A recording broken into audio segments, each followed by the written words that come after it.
Hi friends, இன்னைக்கு வந்து நம்ம வெள்ளை பிரியாணி தான் செய்ய போறோம். எப்படி செய்யலான்றத வாங்க பார்க்கலாம். அதுக்கு ஃபர்ஸ்ட் ஒரு 2 ஸ்பூன் அளவுக்கு வந்து நெய் ஊற்றிக்கலாம். நான் வந்து நெய் 10 ரூபாய் நெய் எடுத்திருக்கேன். ஓகே, ஒரு 2 டேபிள் ஸ்பூன் அளவுக்கு வந்து நெய் சேர்த்தாச்சு. ஒரு டேபிள் ஸ்பூன் அளவுக்கு வந்து எண்ணெய் சேர்த்துக்கலாம். ஓகே, எண்ணெய் சேர்த்தாச்சு. இது கூட பட்டை, கிராம்பு, ஏலக்காய், பிரியாணி இலை, ஒரு ஸ்டார் பூ எடுத்திருக்கோம். அதை வந்து நம்ம இப்போ எண்ணெயில் சேர்த்துடலாம்.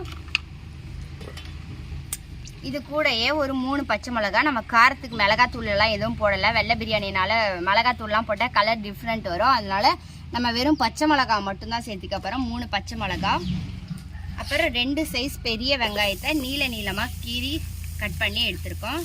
அதையும் சேர்த்துடலாம். இது நல்லா வதங்கணும், வெங்காயம் நல்லா வதங்கணும். இப்போ வதங்கினதுக்கப்புறம் எப்படி இருக்குன்னு வதக்கிடுவோம்.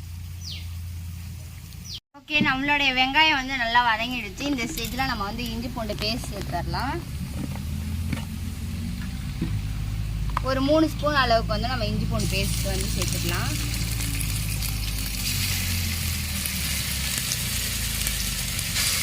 ஓகே, இஞ்சி பூண்டு பேஸ்ட் வந்து 3 ஸ்பூன் வந்து சேர்த்தாச்சு. இது கூடயே வந்து நம்ம தக்காளி சேர்த்துடலாம். தக்காளியும் ப்ளஸ் கல் உப்பும் நான் எடுத்திருக்கேன். அதை ரெண்டுமே வந்து சேர்த்துடலாம்.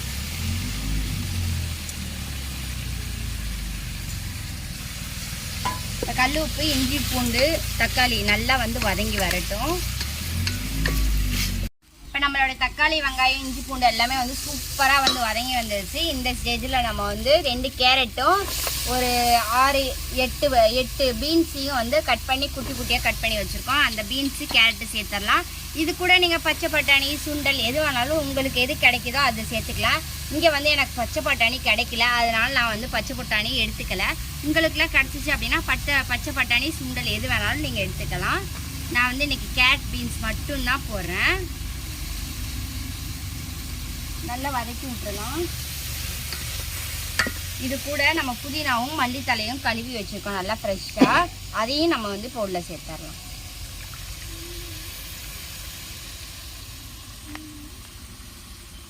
இப்போ இது கூட வந்து ஒரு 2 நிமிஷம் காய் நல்லா வதங்கி வரட்டும். எண்ணெயில் நல்லா ஃப்ரை ஆனால் சூப்பராக வந்து வெந்துடும்.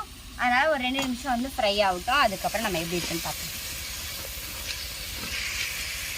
போட்டு நல்லா வதங்கி வந்துருச்சு, நல்லா இருக்கட்டும். இப்போ வந்து இதில் வந்து தண்ணி சேர்த்துக்க போகிறோம். தண்ணினா நான் வந்து தேங்காய் பால் எடுத்திருக்கேன்.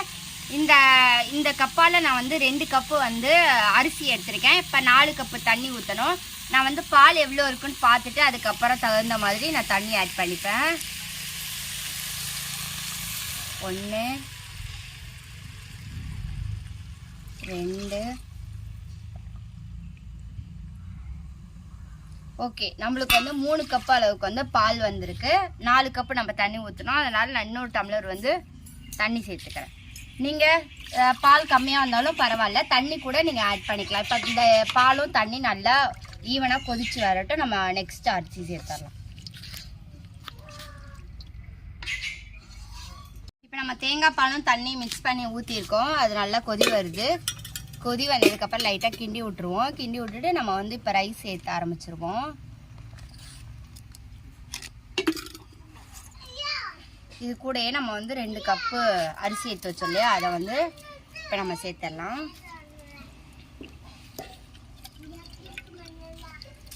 நம்ம அரிசியெல்லாம் சேர்த்துட்டோம். சேர்த்ததுக்கப்புறம் நல்லா கொதி வந்து அதுவே வந்து ஆஃப் ஆகிடும். நம்மளுக்கு பிரியாணி எப்படி இருக்குன்னு ஓப்பன் பண்ணி பார்த்துடலாம்.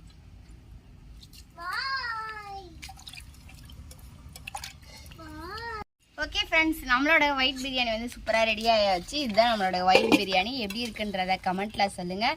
இந்த வீடியோ பிடிச்சிருந்துச்சு அப்படின்னா லைக் பண்ணி, ஷேர் பண்ணி, கமெண்ட் பண்ணுங்கள். மறுநாள் நம்ம சேனலை சப்போர்ட் பண்ணுங்கள், சப்ஸ்கிரைப் பண்ணுங்கள்.